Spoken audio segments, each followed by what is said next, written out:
Hey guys, welcome back. Dr. Ryan Lowry here, and today I want to talk about a topic that has a lot of confusion in the keto community, and I know there are many questions, and I want to address each one of them.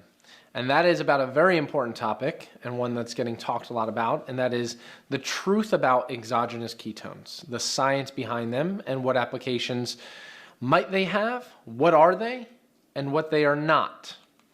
And so if you've listened to anything I've spoken about before or been on my channel before, you've heard me speak about a ketogenic diet, but you might not know what are exogenous ketones. Well, first and foremost, it's important to understand there are three ketone bodies.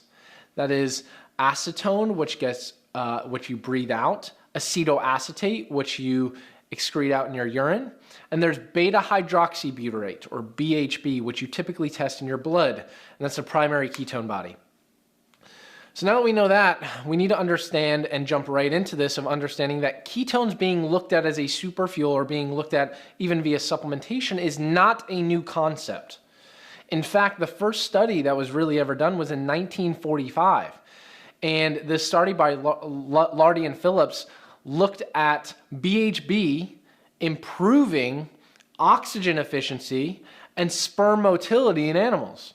So literally, the first study that was done was looking at these bulls and found that BHB, that main ketone body, which we'll be talking about throughout this entire lecture, is improving oxygen efficiency and sperm motility. Now, the first thing to really address, because I know there's a lot of confusion out there, is the difference between ketone salts and ketone esters, right? Ketone esters have had a lot of animal research on them. They've been around for a long time, and Dr. Richard Veach was one of the pioneers who really spearheaded a lot of this exogenous ketone ester research. We know that they can significantly elevate ketones. It's been shown and documented over and over again.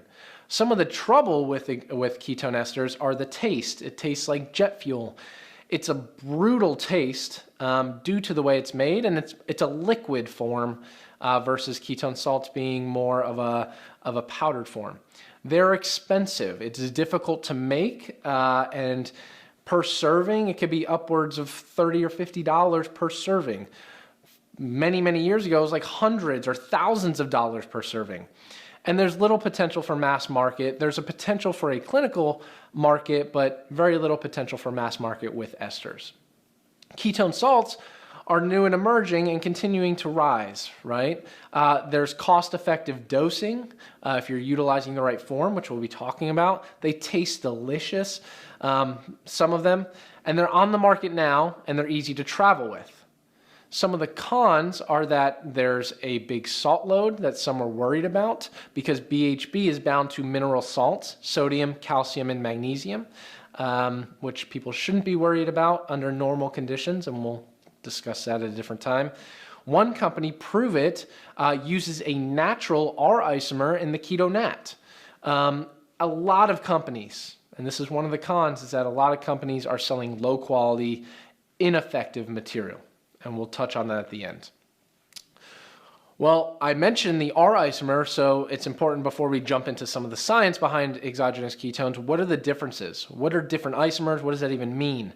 Well, an isomer is a compound that has the same type and number of atoms as another compound, but are arranged in a different sequence. I use this example all the time. Take your hands and stick them in front of your face, right? Stick them in front of your face, and you look, and they're almost mirror images of one another, right? Well, they're not the same. If you overlay them on top of one another, they don't match up, but they're mirror images of one another.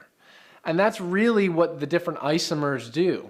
And so you'll hear terminology when you're listening to podcasts or videos and people talking about exogenous ketones such as racemic. Well, racemic means it's composed of both the D isomer and the L isomer in about equal proportions. So it's like the equivalent of having a left and a right hand inside of a formula. Non-racemic means that it's not equal proportions of D and L. And in most cases, it's the actual D form versus a combination of the D and L form. So I hope that clears up what isomers are and what's effective or not. Well, if we want to look deeper at the effectiveness of isomers and isoforms, we look no further than drug development or even branched chain amino acids that we supplement with daily. So a good example is L-DOPA. I was just doing a lecture recently for our students in Keto Mastery looking at L-DOPA, which is commonly used for Parkinson's disease.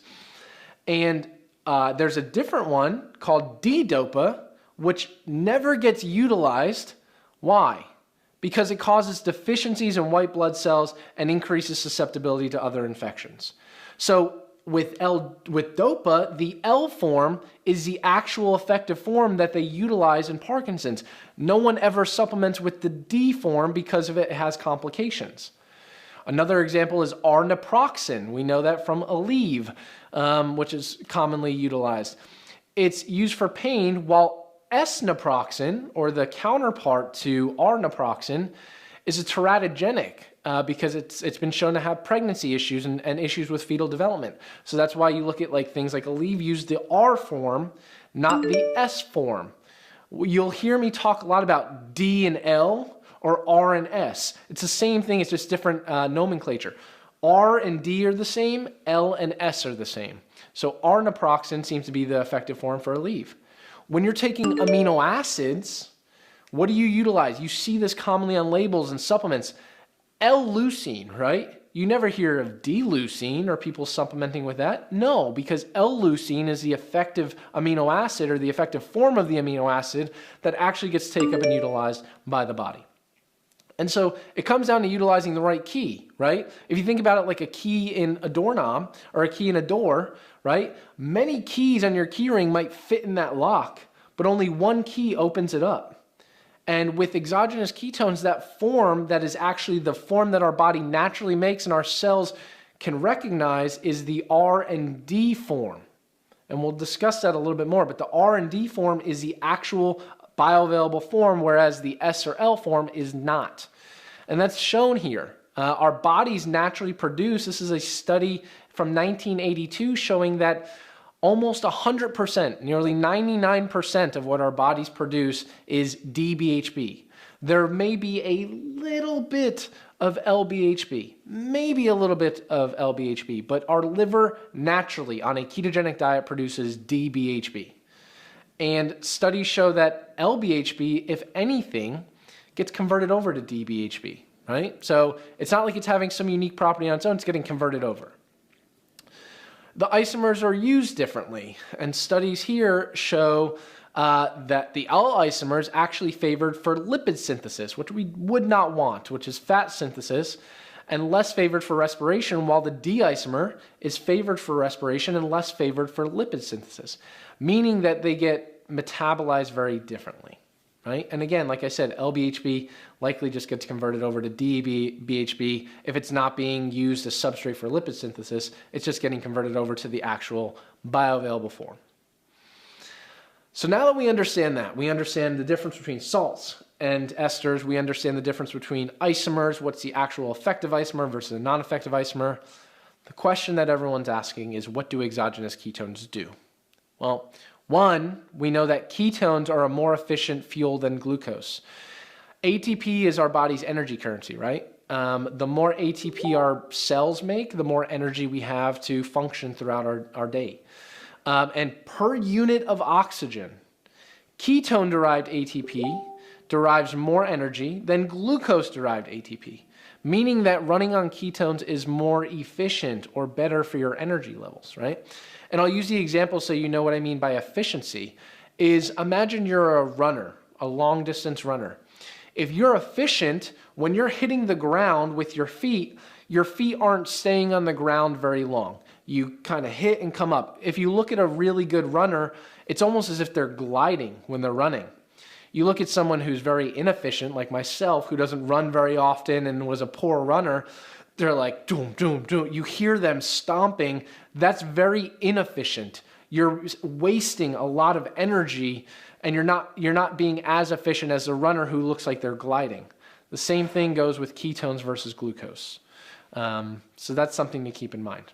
That's number one. Number two, ketones increase satiety and fullness. And this is a study that was recently published by Dr. Angela Poff, actually, in her group, exploring the viability of exogenous ketones as weight loss supplements. And they were looking at this in animals, and the question is why? Why were they looking at this in animals? Well, you look at this study by Brianna Stubbs, and they looked at a ketone ester drink lowers human ghrelin and appetite. And we know that being in a state of ketosis and the ketogenic diet by nature blunts appetite. There's review and meta-analyses on these that they're affecting certain hormones in our bodies that are blunting our appetite.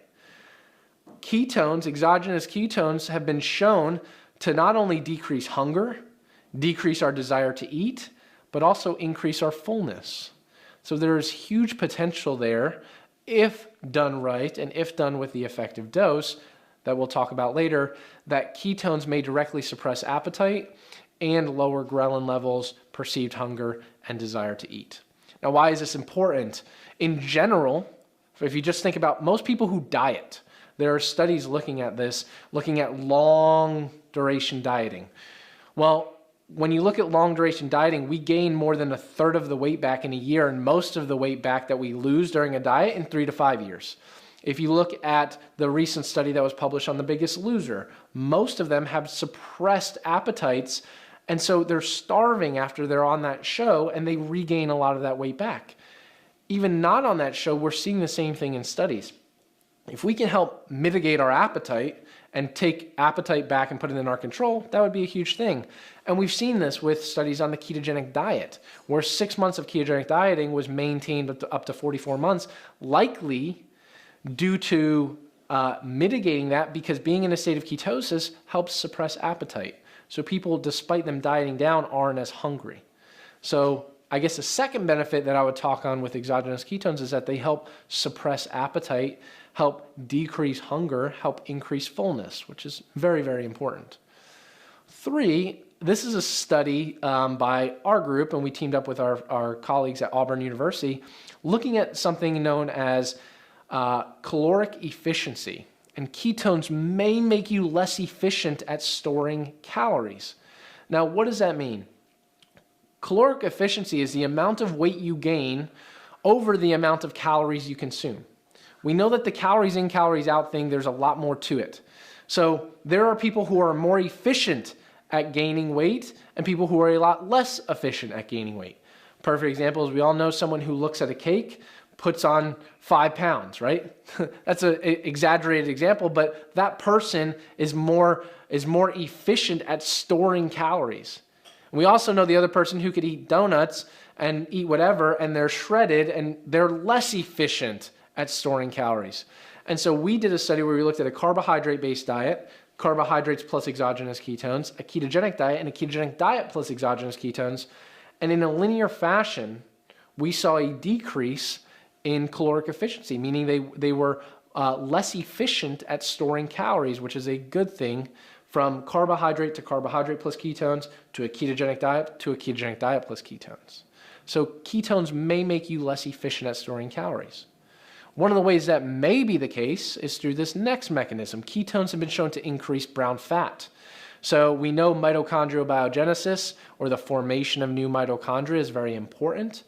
And so this study gave a ketone ester diet for 1 month, increased the amount of mitochondria, doubled proteins that were associated with brown adipose tissue. So that may be the mechanism why. Another benefit of exogenous ketones. Ketones may increase mitochondrial function and improve mitochondria number. So we know as we get older that mitochondria go down in almost a very rapid decline after the age of 30. Our mitochondria function number go down, and by the time we're in our 60s, they're really low. Now, there are some ways to mitigate this. Mitochondrial dysfunction is at the core of a lot of issues that we have going on in our society. This study by Vicha's group showed mitochondrial biogenesis and increases in uncoupling protein with animals fed a ketone ester. So we're looking at things like cytochrome C, uncoupling proteins, all were increased with animals given exogenous ketones.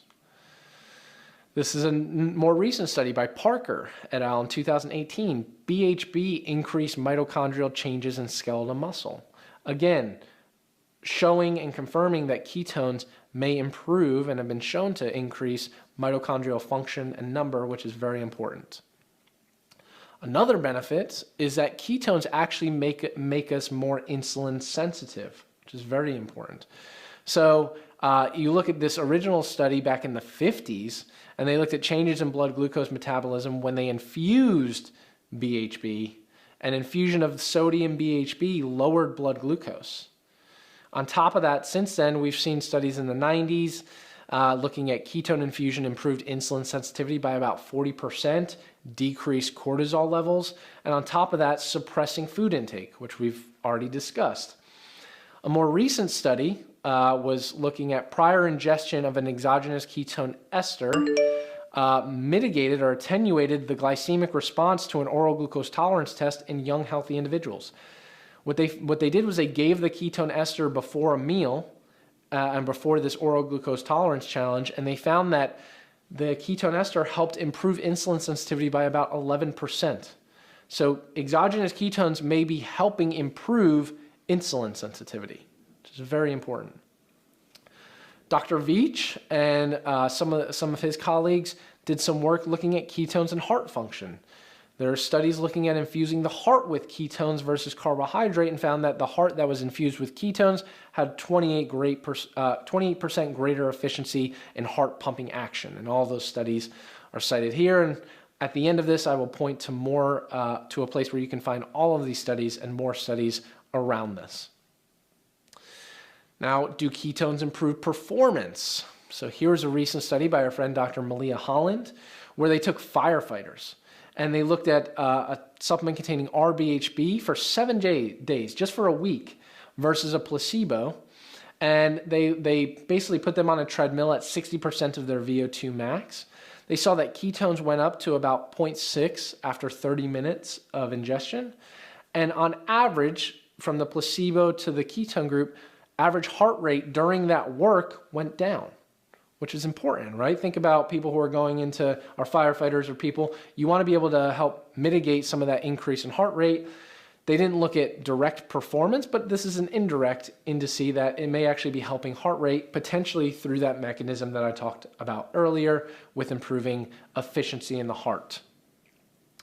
Here's a study looking at nutritional ketosis altering fuel preference and performance and endurance athletes. And they found that the ketone group versus the carbohydrate group, blood lactate levels, we know that blood lactate builds up when we're exercising, was cut in half. In the ketone condition, even just versus the fat condition or the carbohydrate condition. Lactate, why is this important? And I won't dive too deep into the details because I could go on and on about some of these mechanisms, but I'll save that for something I'll touch on later. Ketones and lactate use the same transporters. So potentially by supplementing with exogenous ketones, you're increasing transport capacity, which will help clear lactate. If you're building the tunnels or you're building these mechanisms to clear ketones and become better ketone users, you're potentially using those same tunnels to be better lactate users as well, which is important for endurance performance. Here's a recent study by Dr. Jeff Volek's group out of the Ohio State University looking at an RBHB formula. They actually looked at the Pruvit's finished formula on cycling performance. And they did an endurance capacity test. And I won't go into the details. You can look at this study. But they basically found that 10 out of 12 people cycled further, about an 8% average increase in these individuals looking at their cycling performance. And there are studies with ketone esters looking at cycling performance and seeing improvements. So it seems to be that exogenous ketones can help increase. Right now, there's a focus on cycling and performance, but also hopefully new studies are being done currently on other areas outside of cycling performance. The other thing is that ketones spared the breakdown of BCAAs in this cycling trial. So you look at leucine and important amino acids. In the ketone group, they weren't oxidized as much. When you're giving an exogenous ketone ester, it's preventing or blunting the breakdown of a very important amino acid, which is leucine. And that's the other benefit I want to talk on with exogenous ketones, is that ketones may have both an anabolic and an anti-catabolic effect. And what I mean by that is the anti-catabolic effect from what I just talked about with preventing leucine being broken down. And there's another study showing that when you give BHB, you prevent the oxidation of leucine and potentially promote protein synthesis or the building of new muscle in human beings. And we've worked on a study, again, with Wes and the group out of Auburn University showing that from a standard chow to a ketogenic diet, and then when you took a standard chow and supplemented a moderate amount of ketones versus a standard chow and a high amount of ketones, you see an increase in muscle protein synthesis even with a standard chow just supplemented with exogenous ketones. Not even a ketogenic diet plus exogenous ketones, just a standard chow with exogenous ketones on top. So they may be anabolic and anti-catabolic. Another potential benefit is that ketones may increase blood flow. Cerebral blood flow in this study was increased by 30%. And so I'll link these studies for you guys to check out. But again, blood flow to the brain, which we know is impaired after any trauma to the brain, but also as we get older, seem to be improved between the control and ketone condition. Ketones may lower inflammation. And here's plenty of studies looking at BHB suppressing the activation of something known as the NLRP3 inflammasome. And then this has been shown over and over again. BHB, the main ketone body that we're talking about, is attenuating a lot of this inflammation, primarily, which we think is through blunting this main target, which is the NLRP3 inflammasome. There are several studies that kind of confirm this. Here's a recent case study that we actually published looking at the effects of exogenous ketones on biomarkers of Crohn's disease. And this was a case study looking, and the main takeaway was looking at something known as CRP, C-reactive protein. And so the average range is anywhere from a little over 0 to 5. This individual's C-reactive protein was over 60. It was about 63, which is crazy. You see this a lot in autoimmune diseases, high amounts of inflammation, and you can measure that with C-reactive protein. 3 months after implementing just walking daily and exogenous ketones, significantly decreased CRP levels to normal levels. So again, they may be able to lower inflammation. Another potential benefit, and this is from my friend Elena Gross, she's looking at the potential mechanism of ketone bodies in migraine prevention.